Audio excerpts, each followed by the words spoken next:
നിങ്ങൾക്ക് വേണ്ടതെല്ലാം ദൈവം തരും. എല്ലാം നിങ്ങൾ ഒന്നിനെ കുറിച്ച്, അതായത് നിങ്ങൾക്ക് നിങ്ങളെ ദൈവം എന്തെങ്കിലും ഒരു ഉത്തരവാദിത്തം ഏൽപ്പിച്ചിട്ടുണ്ടോ, അതിന് നിങ്ങൾക്ക് എന്തെല്ലാം വേണോ അത് മുഴുവൻ ദൈവം തരും. അത് നിങ്ങളെ ഏൽപ്പിച്ചിരിക്കുന്നത് ഒരു കുടുംബമാണെങ്കിൽ ആ കുടുംബത്തിന് എന്തെല്ലാം വേണോ അത് ദൈവം തരും. നിങ്ങളെ ദൈവം ഏൽപ്പിച്ച ഒരു ദൈവ ശുശ്രൂഷയാണെങ്കിൽ അതിന് എന്തെല്ലാം വേണോ അത് ദൈവം തരും.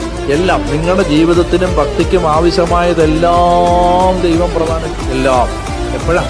ഈ ലോകത്തിൽ നിങ്ങൾ വേറെ ഒന്നിന്റെയും പുറകെ നടക്കുന്നതിന് പകരം എന്റെ കർത്താവിനെ കുറിച്ച് എനിക്കറിയണം, എനിക്ക് മനസ്സിലാക്കണം, എനിക്ക് എന്റെ കർത്താവിനെ കേൾക്കണം. എന്റെ കർത്താവിന്റെ വചനത്തിൽ ദൈവം എനിക്ക് എന്താണ് യേശുവിനെ കുറിച്ച് പറഞ്ഞ് എനിക്കത് അറിയാം. ഞാൻ നിങ്ങളോട് പറയാം, നിങ്ങൾക്ക് വേണ്ടതെല്ലാം ദൈവം തന്നിരിക്കും. ഒന്നിനെ കുറിച്ച് നിങ്ങൾ ആകുലപ്പെടണം. കർത്താവേ എനിക്ക് ഇത് താ എന്ന് പറയണ്ട, അത് തന്നിരിക്കും. നിങ്ങൾ ആഗ്രഹിച്ചാൽ മതി.